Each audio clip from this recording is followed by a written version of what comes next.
this one was billed as good on good, but somebody's best was better. The Baltimore Ravens putting one on the Miami Dolphins, 56-19. Lamar Jackson, 321 through the air, 5 touchdowns. MVP me.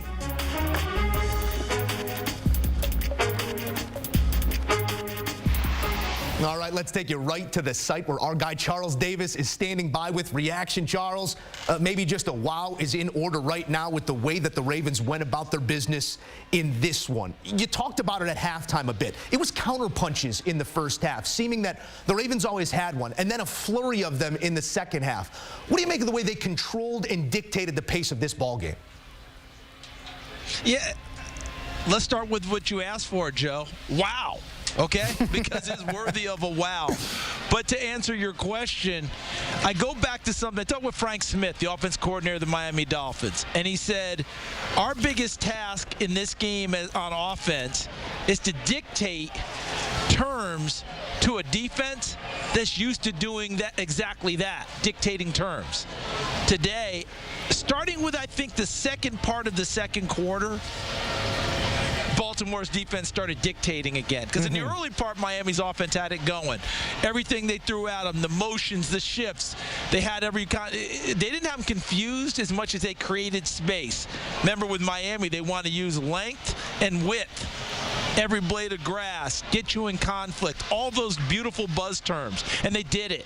And then finally, they adjusted to the speed, did Baltimore, even with backups on the corner at safety, and found a way to start making plays on the football and made it very tough and sticky for Tua and the rest of the Miami team. And then once Baltimore's offense took off, now the gap can't be closed by being able to run the football, which Miami does pretty effectively most of the time. Devon Achane had some really nice runs early, but as that gap widened, Joe, now you can't do that. And the Baltimore Ravens play like a Raven, the flock of Ravens, they were there. Well, if it's length and width for Miami, oftentimes it's mass for the Ravens. And I can't help but look forward because you have a Buffalo team and a division to be decided with Miami in Week 18 that likes to do things similar to the Baltimore Ravens. There are nuances and differences, yes, but if you're Miami, can you take from this? Do you simply flush it? You have a division to win. It's a very good and hot football team in Buffalo next week.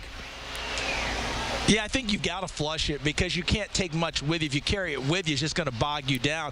Plus, at the end of this ball game, they lost their #1 pass rusher in Bradley Chubb with a knee injury, so we don't know the extent of that, but that could play into it as well. And we have a Buffalo team that we think is uber talented, we know is uber talented, and is finally hitting their stride. I think the game against New England was probably closer than we expected by score, but this Buffalo team now knows they're right back in the fight. They're going to play for a division title in Miami.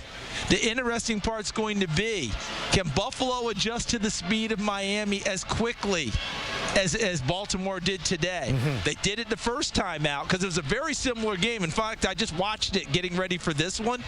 Track meet early, both sides, and then Buffalo clamped down defensively and won going away. Can they repeat that formula? Because Baltimore just imprinted on them, hey, what we did the first time worked. Can they do it a second time? This is going to be a fun one to watch. Well, on the other side, the Ravens couldn't have looked much better. Lamar Jackson echoed as well in that statement. The MVP all but wrapped up perhaps after this one. They are the 1 seed that is locked in place. What's the proper course forward when you know you have that bye Week 1 of the playoffs and Week 18 doesn't hold a whole lot in this? You want to come in healthy, but you don't want to come in flat-footed. From just the study of the game, what is your belief in what you're supposed to do here in these final 2 weeks as you transition regular to playoffs? Well, I think that we're going to go back to 2019 for a blueprint because they rested everyone in the last week of the season, didn't play them, and then were flat against Tennessee in the divisional game. I think that Lamar Jackson might lead the guys to the office of John Harbaugh and say, hey, guys who are relatively healthy, at least play a little bit in the last game of the regular season. Yes, there's risk in that, but also the last time they did it and rested for 2 weeks, it didn't work. And I think they want to reverse that. And let's be honest about it, Joe. Is there anyone in this league who wants to win a playoff game more than Lamar Jackson, who wants to go deep into the playoffs considering all the success they've had, yet his playoff record is one that he's not enjoying? And as a possible 2-time MVP. Our apologies as we have Cut off Charles Davis short. What a sin that is. Our friend and yours, always bringing the best here on CBS Sports HQ. Charles, we know you can't hear us, but we thank you. Here's a look at the most games with 5+ passing touchdowns, no interceptions against the same team. Lamar Jackson now 2 such instances. He goes for 5 in this game. CD and 3D, we appreciate you as always. Straight ahead on CBS Sports HQ, big numbers, and we'll show you how he got there. Highlights from Miami, Baltimore next on CBS Sports HQ.